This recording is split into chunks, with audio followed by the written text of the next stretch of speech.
All right, so exercise number 1 is your squat. So take your band, step into it, and get yourself a good squat stance. From there, elbows up, and then I'm just going to rest the band on my shoulder blades here. My thumbs and or my grip can take hold of the band. Squat down as you naturally would if you're doing a goblet squat. Keep your knees out, normal squat positioning as you squat with the resistance band. All right, so exercise number 2 is a resistance band bent over row.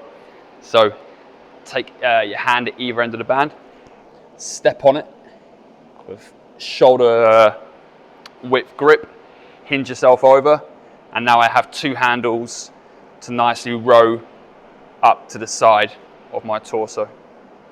Want to make it a little bit harder, go a slightly wider grip with your band, and that will add in more tension. So for that one, just find the right grip to make sure you've got the right tension for yourself. All right, so number 3 is your banded RDL. So again, similar to your bent over row, stand over your band. Make sure you've got a good grip that you're happy with. Take your 2 handles and stand up straight, and then get yourself into a hinge position. Hinge over, stand up and squeeze your glutes at the top. Remember to keep your shoulder blades back. As you hinge over, send those hips back behind you, looking something a little bit like this. All right, so number 4 is your banded floor press. So all you're gonna do is get yourself into a kneeling position or down onto the floor. From here, take my grip on the band, place it across my back and keep it around your shoulder blades. If you have the band too high, it'll end up sort of coming up and slapping you on the neck. So around shoulder blades. From there, bring your elbows through the gap in the band, lie on your back with your legs bent. Now you've got 2 handles again to take grip. From here, press up, control down nice and steady. Into my press, control down nice and steady, bringing your elbows to the floor. And remember, as you press, fully extend your arms, working through the tension that you've got through your band. So number 5 is your standing shoulder press, and we're gonna do a single arm variation with this band. So dead simple, take the band in one hand and step over it with one foot. Take that same hand and place it in an underhand grip across your band. Feet shoulder width, and bring your elbows through the band.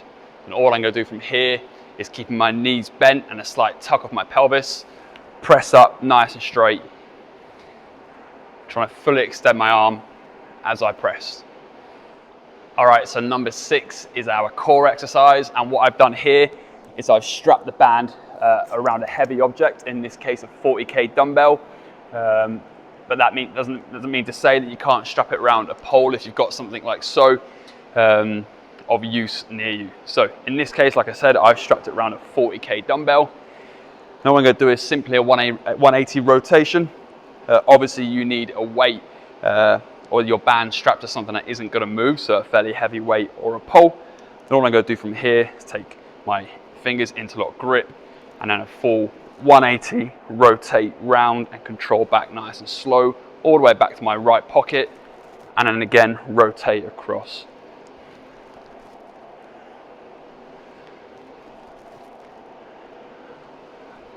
Nice and simple.